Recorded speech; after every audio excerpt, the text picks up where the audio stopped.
এমন একটি প্রমাণ করব যে প্রমাণটা আসলে প্রায় সময়ই আসে। এটা তোমাদের সেকেন্ড সেমিস্টারেও ছিল, কিন্তু সেকেন্ড সেমিস্টারে কঠিন হওয়ার কারণে ওইভাবে আসে নাই।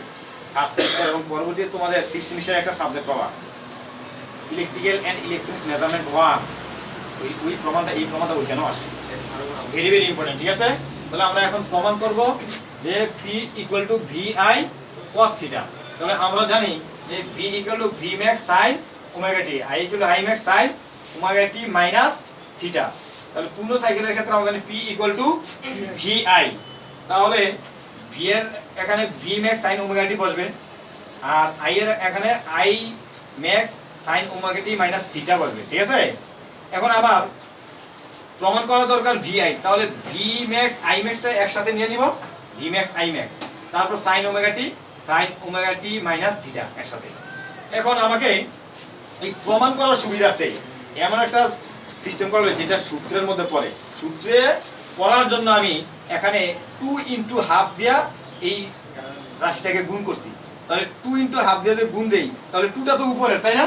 তাহলে 2 কাটা যায়, তাহলে সেম আগের লাইনটা থাকতেছে না এই, তাহলে এখানে এটা আসবে। তাহলে এই 2টা এখানে লেখা মানে এটা নিচে, তাহলে V max I max এর নিচে চলে আসলে এই 2টা সাইন এর সাথে চলে গেল। ঠিক আছে, এখন এই 2 কে যদি √2 ইনটু √2 লিখা হয় তাহলে কি হয়? 2 হয় না? √2 ইনটু √2 কি হয়? √2 স্কয়ার, আর √2 স্কয়ার হলে √a স্কয়ারে কাটা যায়।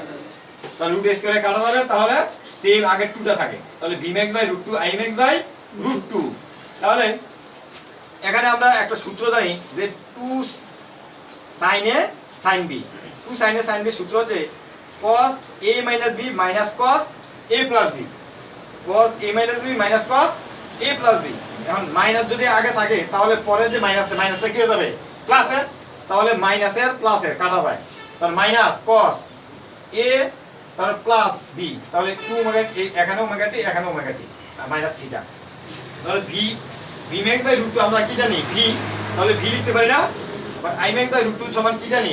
I, তাহলে এখানে কি লিখতে পারি? I লিখতে পারি। তারপর cos থিটা মাইনাস, এখানে কি আছে? থিটা আছে, তাহলে এই মাইনাস মাইনাস, তাহলে cos omega t 2 omega t minus এই থিটাটা আসবে এখানে থিটা।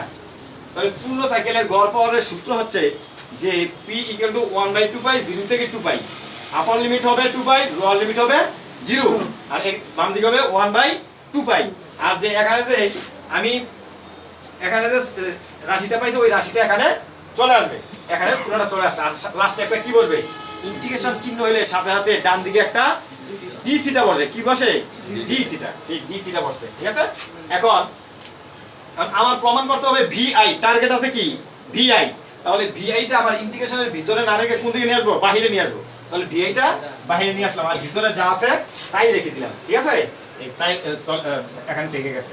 তাহলে VI বাই 2 পাই, তাহলে 0 থেকে 2 পাই cos থিটা আমি আলাদা আলাদা ইন্টিগ্রেশন করব। cos থিটা আর d থিটা এটার সাথে চলে আসবে, আবার এখানে ইন্টিগ্রেশন চিহ্ন চলে আসবে, আবার cos 2 omega t minus theta আর d থিটা এখানে চলে আসবে। এখন VI বাই 2 পাই, আমার তো প্রমাণ করতে হবে VI cos থিটা। কি প্রমাণ করতে হবে? VI cos theta. এখন cos থেকে যদি আমি ইন্টিগ্রেশন করি তাহলে তো sin হয়ে যাবে, তাহলে sin হলে কি প্রমাণ হবে? হবে না। এজন্য cosটাকে কি করতে হবে? বাহিরে নিয়ে আসতে হবে। তাহলে বাহিরে যদি নিয়ে আসি, মনে মনে d থিটার সাথে কি আছে? 1 আছে, তাহলে 1 মাইনাস, আর এটা যা আছে তাই থেকে গেল। এখন VI by 2 pi cos theta. এখন 1 কে ইন্টিগ্রেশন করলে কি হয়? কি হয়?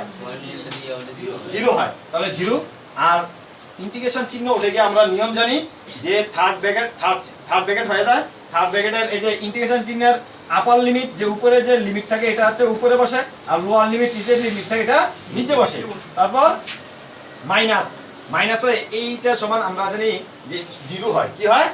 0 হয়। তারপর VI cos থিটা বাই 2 পাই, তারপর আপার লিমিট একবার বসবে 0 বা এখানে ভিতরে যে সংখ্যাটা থাকবে এটার জায়গায় মাইনাস হয়ে আবার লোয়ার লিমিটটা একবার বসবে, এই লোয়ার লিমিট বসবে। ঠিক আছে, এখন তাহলে 0 তো 0 হয়ে যাবে, গুণ দিলে এটা পুরোর সাথে কি আছে? গুণ অবস্থায় আছে।